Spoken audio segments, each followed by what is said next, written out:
Bonjour pour cette étude biblique où nous poursuivons dans l'Épître aux Corinthiens. Merci d'avoir suivi l'étude biblique de la semaine dernière et la précédente, qui nous font entrer dans ce merveilleux monde de la parole de Dieu, qui nous montre que, encore aujourd'hui, elle est terriblement d'actualité, puisque l'épître que nous lisons en ce moment va nous faire entrer dans des problématiques du quotidien que nous avons encore aujourd'hui. La semaine dernière, nous avons vu en particulier les dissensions, c'est-à-dire les divisions à l'intérieur de l'Église et la manière de nous comporter. Au contraire, nous sommes là pour être sanctifiés, c'est-à-dire être mis à part par Dieu et marcher dans le chemin de la sanctification qui doit nous pousser, à croire en lui et deux, à montrer au monde dans lequel nous sommes quel est le chemin qui nous mène à Dieu. Nous voulons prendre plus de temps pour mieux connaître Dieu, et c'est ainsi que s'est terminée l'étude biblique de la semaine dernière, où on nous rappelait en particulier de la puissance de l'Évangile. Devant les difficultés, devant les divisions, Paul nous a proposé de résister au diable, d'être concentré sur Dieu, mais aussi et en particulier de pouvoir compter sur la puissance de l'Évangile. Oui, nous retrouvons cela dans la première épître de Paul aux Romains, où il nous parle de l'évangile, de la bonne nouvelle, comme étant de la dynamite, une source intarissable d'énergie pour pouvoir combattre tout ce qui est mauvais sur ce temps que nous passons sur cette terre. Je vous propose de prier et nous allons attaquer l'étude d'aujourd'hui. Seigneur, merci pour ta parole, merci pour ta présence au milieu de nous. Nous voulons, Seigneur, renouveler notre intérêt pour ce que tu nous as laissé comme écrit, et nous te demandons, Seigneur, d'imprégner notre vie. Seigneur, je te prie pour ceux qui sont malades, ceux qui sont dans la persécution, ceux qui sont dans l'isolement, dans l'incompréhension, que tu leur apportes, Seigneur, tout ce qu'il faut au travers de notre étude d'aujourd'hui. Au nom de Jésus-Christ. Amen. Voilà, nous sommes dans la première aux Corinthiens, nous allons lire les versets, chapitre 1, verset 18 au chapitre 2, verset 16.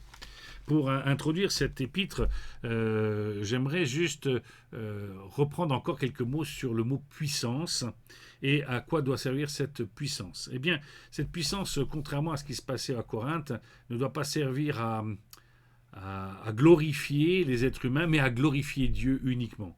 Glorifier qui veut dire se réjouir, mais lorsqu'il est tourné vers nous-mêmes, c'est s'enorgueillir, c'est se vanter de soi-même, c'est compter sur ses propres forces ou sur nos propres capacités intellectuelles, en sagesse ou même en force, peut-être être capable de faire des miracles. Je trouve toujours intéressant ce texte de Matthieu au chapitre 7 où on nous interpelle sur le fait que certains ont fait des miracles, ont prêché, ont fait plein de choses super géniales, soi-disant pour Dieu et pour Jésus-Christ. Et Jésus-Christ leur dit « Je ne vous connais pas car vous n'avez pas fait ma volonté ». Tout le point de départ, ce n'est pas notre construction intellectuelle qui nous approche de Dieu, c'est notre abandon, notre renouvellement de notre intelligence, comme dira Paul aux Romains au chapitre 12, verset 1, notre abandon, non pas comme quelque chose qui n'est pas bon, l'intelligence est bonne, mais elle doit être réanimée, réhabitée par l'Esprit de Dieu. Lisons ensemble quelques-uns de ces versets qui se trouvent, en tout cas d'abord dans le chapitre 1, verset 18, et nous lirons jusqu'à 31. Chapitre 1, 18 à 31. En effet, le message de la croix est une folie pour ceux qui périssent, mais pour nous qui sommes sauvés, il est la puissance de Dieu. Du reste, il est écrit « Je ferai disparaître la sagesse des sages et j'anéantirai l'intelligence des intelligents ». Où est le sage ? Où est le spécialiste de la loi ? Où est le discoureur de l'ère actuelle ? Dieu n'a-t-il pas convaincu de folie la sagesse de ce monde ? Puisqu'à travers cette sagesse, le monde n'a pas connu Dieu en voyant sa sagesse. Il a plu à Dieu de sauver les croyants à travers la folie de la prédication. Les Juifs demandent un signe miraculeux et les Grecs recherchent la sagesse. Or, nous prêchons un Messie crucifié, scandale pour les Juifs et folie pour les non-Juifs, mais puissance de Dieu et sagesse de Dieu pour ceux qui sont appelés, qu'ils soient Juifs ou non. En effet, la folie de Dieu est plus sage que les hommes et la faiblesse de Dieu est plus forte que les hommes. Considérez, frères et sœurs, votre propre appel. Il n'y a parmi vous ni beaucoup de sages, selon les critères humains, ni beaucoup de puissants, ni beaucoup de nobles. Mais Dieu a choisi les choses folles du monde pour couvrir de honte les sages. Et Dieu a choisi les choses faibles du monde pour couvrir de honte les fortes. Dieu a choisi les choses basses et méprisables et méprisées de ce monde, celles qui ne sont rien, pour réduire à néant celles qui sont, afin que personne ne puisse faire le fier devant Dieu. C'est grâce à lui que vous êtes en Jésus-Christ, lui qui est devenu, par la volonté de Dieu, notre sagesse, notre justice, la source de notre sainteté et notre libérateur, afin, comme il est écrit, que celui qui veut éprouver de la fierté mette sa fierté dans le Seigneur. La sagesse de Dieu est de loin supérieure à celle des hommes. Chapitre 1, verset 18 à chapitre 2, au début du chapitre 2. Qu'est-ce que cela veut dire? Cela veut dire que souvent, lorsque nous parlons de Christ, de Dieu lui-même venu sur terre pour pouvoir mourir pour tous les hommes, cela apparaît doublement comme une folie. À l'époque, nous avions d'un côté, j'allais dire, le monde juif et de l'autre côté, le monde païen, illustré par les croyances grecques. Pour les Juifs, le fait que le Messie puisse mourir, cela est impossible, parce que Dieu ne peut pas se donner lui-même dans cet entendement. Dans leur réflexion, dans leur construction, les scribes et les pharisiens, qui sont en première ligne à l'époque de Jésus, n'arrivent pas à faire le pas de comprendre cette chose-là. Et pour cause, parce qu'ils essaient de trouver quelque chose de logiquement humain dans la démarche de Dieu. Moi, logiquement, si j'avais été dans une logique humaine de Dieu, dès l'apparition des hommes et des femmes et de leurs péchés, j'aurais tout rayé et j'aurais refait ma copie.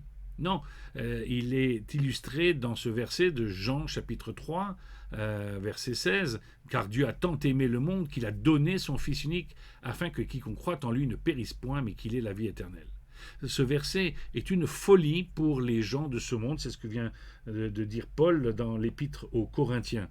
Je vous ai dit, pour les Juifs, il est impossible de penser que Jésus puisse être le Messie puisqu'il est mort sur la croix. Même si on parle de résurrection après, il est mort sur la croix. Il y a quelque chose d'impur là-dedans, quelque chose à leurs yeux qui est impossible, inconcevable de la part de Dieu. Et de l'autre côté, nous avons les Grecs, les sages, qui eux ne pensent pas que quelqu'un d'une telle renommée, s'il était vraiment un Dieu, ce Jésus, puisse lui aussi mourir. Il y a quelque chose de surnaturel dans Dieu, dans leur Dieu, qui fait qu'ils ne peuvent pas mourir. Ils sont éternels, ou en tout cas, ils sont dans un cycle particulier. Vous voyez que quand nous disons que notre foi repose sur la mort de Jésus-Christ et sa résurrection, nous sommes dans une dimension hors cadre humain. Même encore aujourd'hui, dire que nous croyons en une telle chose, c'est dire que nous sommes un peu zinzin, un petit peu à côté de la plaque. Et pourtant, il a plu à Dieu de se révéler dans les choses faibles pour que tous puissent comprendre ce message-là. Ainsi, la compréhension du fait que Dieu nous aime, ce n'est pas une démarche intellectuelle, comme l'amour ne peut pas être une construction intellectuelle et être démontré ou démonté intellectuellement. L'amour de Dieu est quelque chose d'irrationnel. Il est au-delà de tout ce que nous pouvons imaginer. Et cela va justement être à notre bénéfice, puisque, étant au-delà de ce que nous pouvons imaginer, il va nous montrer que l'amour, il n'y a pas de plus grand amour que de donner sa propre vie pour ceux qu'on aime. Peut-être que ceux qui ont dans leur entourage des gens qui ont nécessité une greffe peuvent comprendre cela. Car lorsque quelqu'un nécessite une greffe, il faut la mort de quelqu'un d'autre. Quelqu'un qui ait accepté de donner ses organes. Mais plus encore, lorsque c'est de son vivant que nous donnons un rein, par exemple, eh bien, cela est un sacrifice important puisque nous devenons donc nous-mêmes plus faibles en accordant un rein à notre prochain, à notre frère, à notre sœur, aux membres de notre famille, aux gens qui sont compatibles et qui ont besoin de ce rein. Dieu se fait faible pour que tous puissent comprendre que le message de Dieu ne vient pas dans une manifestation de puissance extraordinaire, au sens de humain, c'est-à-dire une démonstration, comme me le demandent certaines personnes. Si Dieu existe, qu'il fasse des miracles. Eh bien, le miracle a existé, il est celui de la mort de Jésus-Christ et de sa résurrection. C'est ce que nous appelons la folie dans le texte que nous venons de lire, c'est-à-dire quelque chose d'en dehors de notre système de pensée. Et pour cela, il faut que nous puissions nous approcher de Dieu en nous laissant imprégner, non pas par notre manière de voir les choses, mais sa manière de voir. Un peu comme lorsque vous lisez un livre et que vous ne comprenez pas, vous demandez à l'auteur de vous l'expliquer et d'un seul coup, tout devient plus clair. Eh bien, c'est la même chose, demandez à l'Esprit de Dieu de vous éclairer pour mieux comprendre sa parole. Oui, nous sommes morts naturellement au spirituel, c'est-à-dire les choses spirituelles ne nous attirent pas particulièrement, elles sont ou de construction humaine, comme tout ce qui a été romain et grec dans ce domaine-là, mais encore aujourd'hui, même la sagesse de ce jour, c'est ce que dit le texte, pour nous aujourd'hui, je vous ai dit que les Corinthiens sont des épîtres contemporaines pour nous, eh bien, nous avons essayé toutes sortes de systèmes pour améliorer l'être humain, améliorer notre confort, et nous voyons que nous repartons toujours dans des considérations qui nous enfoncent dans notre finitude d'être humain. Ainsi, et il nous faut faire appel, dans le texte, on nous le dit, de faire appel à la sagesse de Dieu pour comprendre les actions de Dieu. Vouloir les comprendre avec notre propre manière de faire, c'est juste de la fierté mal placée, c'est s'enorgueillir, c'est se vanter soi-même, c'est se glorifier soi-même dans une manière de dire ou de parler. Paul dit que ce n'est pas sa manière de parler, son art oratoire, même son intelligence, car c'est un homme intelligent qui a poursuivi des études, cet homme ne s'appuie pas là-dessus pour pouvoir démontrer les choses de Dieu. C'est en prenant le constat de sa propre vie, loin de Dieu, séparé de tout l'amour de Dieu, qui fait que nous en avons besoin. La sagesse de Dieu consiste à nous rejoindre dans nos besoins les plus profonds, celui d'être en paix avec nous-mêmes, puis ensuite en paix avec les autres, puis d'abord, ça commence par la paix avec Dieu. Mais lisons la suite pour pouvoir mieux comprendre au verset 1 à 8 du chapitre 2. Pour ma part, frères et sœurs, lorsque je suis venu chez vous, ce n'est pas avec une supériorité de langage ou de sagesse que je suis venu vous annoncer le témoignage de Dieu, car j'avais décidé de ne connaître parmi vous rien d'autre que Jésus-Christ, et Jésus-Christ crucifié. J'ai été faible, craintif et tout tremblant chez vous. Ma parole et ma prédication ne reposaient pas sur les discours persuasifs de la sagesse humaine, mais sur une démonstration d'esprit et de puissance, afin que votre foi soit fondée non sur la sagesse des hommes, mais sur la puissance de Dieu. C'est pourtant bien une sagesse que nous enseignons parmi les hommes mûrs, mais une sagesse qui n'est pas de ce temps, ni des chefs de ce temps, qui sont voués à la destruction. Nous vous annonçons la sagesse de Dieu mystérieuse et cachée, celle que Dieu avant tous les temps avait préparée d'avance pour notre gloire. Cette sagesse, aucun des chefs de ce temps ne l'a connue, car s'il l'avait connue, il n'aurait pas crucifié le Seigneur de la gloire. Mais, comme il est écrit, ce que l'œil n'a pas vu, ce que l'oreille n'a pas entendu, ce qui n'est pas monté au cœur de l'homme, Dieu l'a préparé pour ceux qu'il aime. La puissance de Dieu est bien supérieure à toute forme de démonstration. C'est cette deuxième chose que j'aimerais voir avec vous, assez courtement, mais quand même pour vous montrer que ce n'est pas avec mes paroles que je peux vous convaincre que Jésus-Christ est le Fils de Dieu. C'est parce que vous vous adresserez directement à Dieu que vous aurez cette compréhension. Lorsque vous comprendrez que la nécessité de la mort du Christ et de sa résurrection était incontournable pour chacun d'entre nous, que vous comprendrez que vous en avez besoin. C'est un peu comme quelque chose que on vous propose à un moment dans votre vie et vous dites je n'en ai pas besoin. Et quelques temps plus tard, vous dites mais où est-ce que j'ai entendu parler de cette chose-là parce que vous êtes confronté à vous-même. Ainsi, ce n'est pas notre manière de parler ou notre manière de voir les choses qui va vous convaincre que Jésus-Christ est bien le Messie. C'est d'un seul coup parce que vous en avez besoin profondément. Lorsque Jésus va parler avec Nicodème dans l'évangile de Jean, nous voyons ça dans les premiers chapitres, chapitre 3, c'est un homme sage, c'est un homme plein d'intelligence. D'ailleurs, il appelle Jésus maître, Rabouni. Et je crois que c'est important de se rendre compte que nous pouvons considérer les choses comme super importantes de Dieu. Mais si nous ne les appliquons pas à notre propre vie, alors cela n'a pas de conséquences pour notre propre vie. Nous restons morts spirituellement alors que nous avons besoin de vivre spirituellement. Pour comprendre les choses vivantes de la spiritualité, eh bien, il faut vivre spirituellement. Nous comprenons alors que la mort de Jésus-Christ, la résurrection de Jésus-Christ deviennent quelque chose qui a un impact spirituel important pour notre vie. De la même manière que lorsque Jésus va parler à Nicodème, il a dit il faut que tu rentres dans le ventre de ta mère pour comprendre, pour être sauvé, pour pouvoir accéder au royaume de Dieu. Bien, ce sont des images pour nous montrer qu'il faut que nous puissions recommencer à zéro notre vie en démarrant avec quelqu'un qui nous donne sa vie à sa place, cette greffe qui s'opère lors de la résurrection, de la mort et de la résurrection de Jésus-Christ dans nos propres vies. Paul dira dans l'Épître aux Galates que ce n'est plus moi qui vis, c'est Christ qui vit en moi. Tout simplement, il le dit parce que cela est important. La démarche qui est demandée à Nicodème, la démarche que Paul lui-même a eue, lui qui était si intelligent, si formé, si disciple de la parole de Dieu, doit passer du côté intellectuel de la parole au côté pratique de la foi, c'est-à-dire de croire dans ces paroles. La puissance de Dieu ne s'opère que lorsque nous croyons en Dieu, non pas lorsque nous connaissons cette puissance. Savoir que les choses existent, c'est une chose, mais les vivre, c'en est une autre. Et pour les vivre, il faut les faire siennes, il faut les intérioriser. Les Grecs tenaient en haute estime la sagesse de ce monde et la manière de parler. Et Paul leur dit ceci de rien, c'est juste de l'esbrouf, c'est juste une belle manière de parler, mais ce n'est pas le fond lui-même. Nous pouvons croire aussi, et à la suite des Grecs, que nous pourrions essayer de trouver une démonstration, une espèce de théorème ou que sais-je, pour pouvoir convaincre les autres. Mais non, il ne s'agit pas à nous de convaincre, il s'agit à nous de prêcher cet évangile et de le vivre. Ceci évitera d'abord les divisions parmi nous, comme nous l'avons vu, mais en plus pourra attirer d'autres personnes à la foi et à la croix de Dieu, où nous avons la rémission, c'est-à-dire la disparition de nos péchés, car Christ les prend sur lui. Car sans cette manière de faire, sans nous enlever notre péché, il nous resterait encore des choses à faire pour gagner la présence de Dieu. Pour pouvoir vivre avec Dieu, il nous faut juste recevoir le message qui nous est délivré, Christ crucifié, Christ ressuscité, folie pour les uns et sagesse pour ceux qui comprennent à la lumière de Dieu qu'il faut cet acte-là pour que nous puissions comprendre la hauteur, la largeur, la profondeur, toutes les dimensions de l'amour de Dieu qui va jusqu'à se donner pour chacun d'entre nous.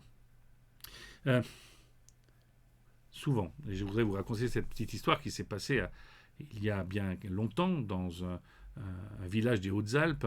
Un certain prédicateur, Félix Neff, pour ne pas le nommer, avait fait des disciples et les a envoyés dans une faculté de théologie de l'époque à Montpellier. Et ces étudiants sont revenus en disant, voilà, c'est affreux, il y a déjà, à l'époque, il y avait déjà ce qu'on appelait des libéraux, des gens qui relativisent la parole de Dieu, qui mettent en doute la résurrection du Christ, etc., etc., dans une école de théologie protestante. Et lorsqu'ils reviennent de Montpellier, les élèves vont voir leur professeur, leur premier professeur, Félix Neff, il leur dit, mais donne-nous des arguments pour détruire, donne-nous des arguments pour convaincre. Et il leur dit, ne cherchez pas à détruire la maison des autres, montrez que la vôtre est bien plus solide. Finalement, le meilleur témoignage de la foi, c'est chacun d'entre nous, lorsque Dieu a révélé dans le secret de notre cœur les réalités spirituelles de mon état. Lorsque nous cherchons des discours pour convaincre, c'est uniquement des démonstrations humaines et terre-à-terre. C'est lorsque le cœur est touché, lorsque nous sommes conscients que la puissance de Dieu, que seule la puissance de Dieu peut nous changer, que nous pouvons entrer dans une nouvelle dimension, celle de la vie spirituelle, et alors nous mettre à glorifier Dieu et uniquement Dieu. Dans les derniers versets que nous allons lire, du verset chapitre 2, 9 à 16, nous verrons que la révélation de Dieu est supérieure à la compréhension des hommes. Pourquoi est-ce que la manière de faire de Dieu est supérieure à celle que nous pourrions trouver sur cette terre ? 2, 9 à 16. Mais comme il est écrit, ce que l'œil n'a pas vu, ce que l'oreille n'a pas entendu, ce qui n'est pas monté au cœur de l'homme, Dieu l'a préparé pour ceux qu'il aime. Or, c'est à nous que Dieu l'a révélé par son esprit, car l'esprit examine tout, même les profondeurs de Dieu. En effet, qui parmi les hommes connaît les pensées de l'homme, si ce n'est l'esprit de l'homme qui est en lui ? De même, personne ne peut connaître les pensées de Dieu si ce n'est l'esprit de Dieu. Or, nous n'avons pas reçu l'esprit du monde, mais l'esprit qui vient de Dieu, afin de connaître les bienfaits que Dieu nous a donnés par sa grâce. Et nous en parlons non avec des paroles qu'enseigne la sagesse humaine, mais avec celles qu'enseigne l'Esprit Saint. Ainsi, nous employons un langage spirituel pour exprimer ce qui est spirituel, mais l'homme naturel n'accepte pas ce qui vient de l'Esprit de Dieu, car c'est une folie pour lui. Il est même incapable de le comprendre, parce que c'est spirituellement qu'on en juge. L'homme dirigé par l'Esprit, au contraire, juge de tout et n'est lui-même jugé par personne. En effet, qui a connu la pensée du Seigneur et pourrait l'instruire. Or, nous avons la pensée de Christ. Ce dernier texte, nous conduit tout simplement dans la présence de Dieu. Puisque Dieu a créé l'homme, qui est de mieux que Dieu pour comprendre le cœur de l'homme ? C'est vrai, toute la sagesse humaine, tout ce que nous pourrions dire aujourd'hui, ne serait que démonstration pour notre temps. Et des fois, nous lisons de vieux textes et nous disons, oh là là, Ça, c'était pour l'époque, ça n'est plus valable aujourd'hui. Tandis que l'Écriture reste vraie aujourd'hui pour la simple raison que l'Évangile, la bonne nouvelle de Christ, nous affranchit de toute cette difficulté, de l'épreuve du temps et d'une sagesse humaine qui varie et qui oscille tantôt vers le miracle, tantôt vers le rationnel. Aujourd'hui, nous pouvons dire que grâce à ce sacrifice de Jésus-Christ, grâce à sa résurrection, mais aussi grâce à la Pentecôte que Dieu nous a donnée, l'Esprit de Dieu est dans tous les chrétiens et leur permet alors de comprendre là où ils sont, ce qui est spirituel, et en faire la séparation d'avec ce qui n'est pas spirituel. En effet, vouloir comprendre les choses spirituelles à l'aide de choses intellectuelles et bassement terre-à-terre, et donc limitées, cela nous amènera à une impasse. Tandis que de comprendre les choses spirituelles à la lumière de Jésus-Christ, à la lumière de l'Esprit Saint, alors cela nous amènera à comprendre les vérités spirituelles, afin que nous puissions, nous, les vivre et donc être témoins vivants de cette espérance. Oui, nous pouvons ainsi comprendre alors l'amour de Dieu, folie, mourir pour les autres, mais aussi la justice de Dieu, que sans le sacrifice de son Fils, nous étions perdus, nous sommes perdus sans accepter ce message-là. Il nous faut reconnaître que nous sommes perdus pour savoir que nous sommes retrouvés en Dieu. Proverbe 3, versets 5 à 7, « Confie-toi en l'Éternel de tout ton cœur et ne t'appuie pas sur ton intelligence. Reconnais-le dans toutes tes voies et c'est lui qui aplanira tes sentiers. Ne sois pas sage à tes propres yeux. Crains l'Éternel. Écarte-toi du mal. » Cela ne veut pas dire que nous ne devons pas utiliser l'intelligence au quotidien pour toutes sortes de choses dont nous avons besoin. Ce texte nous indique juste une chose, c'est que nous avons besoin de nous appuyer sur la sagesse de Dieu, celui qui nous a créés, de celui qui nous a voulu, qui t'a voulu, qui m'a voulu. Et donc ainsi, celui qui me connaît profondément connaît exactement mes besoins. Alors, en conclusion, sommes-nous de ceux qui sont morts spirituels ou de ceux qui vivent spirituellement ? Vulgairement, nous avons l'habitude de dire de ceux qui périssent ou de ceux qui vivent. Choisir la vie, c'est choisir ce fameux texte de Jean 3,16, « Car Dieu a tant aimé le monde qu'il a donné son Fils unique, afin que quiconque croit en lui ne périsse point, mais qu'il ait la vie éternelle. » Cette réalité devrait alors nous faire comprendre que nous rentrons sur le terrain plus important de la spiritualité qui nous introduit dans une dimension, comme je l'ai dit la semaine dernière, de l'amour. Parce que la conséquence, c'est que je me mets non seulement à pouvoir enfin m'aimer, malgré mes péchés, malgré mon fardeau, mais je peux aimer Dieu et je peux aimer mon prochain. Quelle nouvelle dimension où l'amour qui ne peut pas être démontré ou calculé ou offert par un théorème ou autre chose, devient réalité par des faits qui se sont accomplis, la mort et la résurrection, mais aussi la présence aujourd'hui, dans chacune de nos vies, de l'Esprit de Dieu. Alors n'attristons pas l'Esprit de Dieu, continuons à nous aimer, à aimer Dieu, à le connaître, à confesser nos péchés, à résister au diable, comme je le disais la semaine dernière, mais aussi tout simplement à confesser que seule la puissance de Dieu peut agir dans ma vie. Voilà, nous concluons aussi avec un petit verset dans Jean que j'aime bien, au chapitre 1, verset 12. « Mais à tous ceux qui ont reçu la parole, elle a donné le pouvoir de devenir enfants de Dieu. » Recevoir les paroles de Dieu comme vraies, cela cessera de vouloir me mettre en avant, de me glorifier moi-même, mais de chercher à glorifier Dieu. Le moyen de vivre pleinement sa vie chrétienne, de ne pas vivre trop de soucis, c'est de s'oublier un petit peu et de penser à Dieu. Que Dieu vous bénisse, que Dieu vous garde et vous permette de mettre toutes ces choses en pratique, tout simplement par la lecture de la Bible, par la prière et par le fait d'entretenir dans votre cœur cette mémoire de l'action de Dieu dans votre vie. Rappelez-vous quand vous l'avez rencontré. Et si vous ne l'avez pas encore rencontré, alors demandez à Dieu son esprit pour comprendre ces choses. Et il est riche et bon pour vous l'accorder. À la semaine prochaine, soyez bénis. Je vous rappelle que j'ai encore quelques-uns de ces ouvrages que je vous recommande. Le lecteur de la Bible, de la Ligue pour la lecture de la Bible. Une lecture pour chaque jour, courte, très courte, mais avec une interpellation très intéressante. J'en ai encore quelques-uns. N'hésitez pas à les commander à l'église. Pour les offrir aussi, pourquoi pas. À bientôt.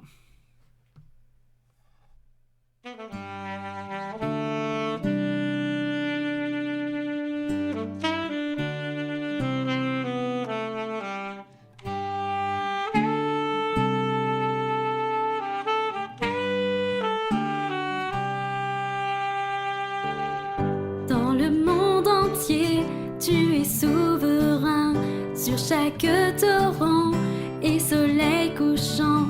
Mais mon seul désir, Seigneur, mon seul choix, dans ma vie sois toujours le roi. Oui, règne en moi par ton pouvoir. Veille sur mes rêves, sur mes heures noires. Tu es Seigneur de tout en moi. Dans ma vie sois toujours le roi.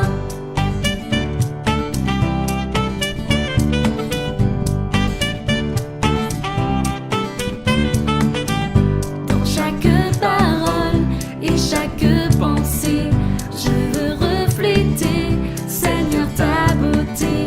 Il n'est rien au monde plus précieux que toi. Dans ma vie sois toujours le roi. Oui, règne en moi par ton pouvoir. Veille sur mes rêves, sur mes heures noires. Tu es Seigneur de tout en moi. Dans ma vie sois toujours le roi. Oui, règne en moi par ton pouvoir. Veille sur mes rêves, sur mes heures noires. Tu es Seigneur de tout en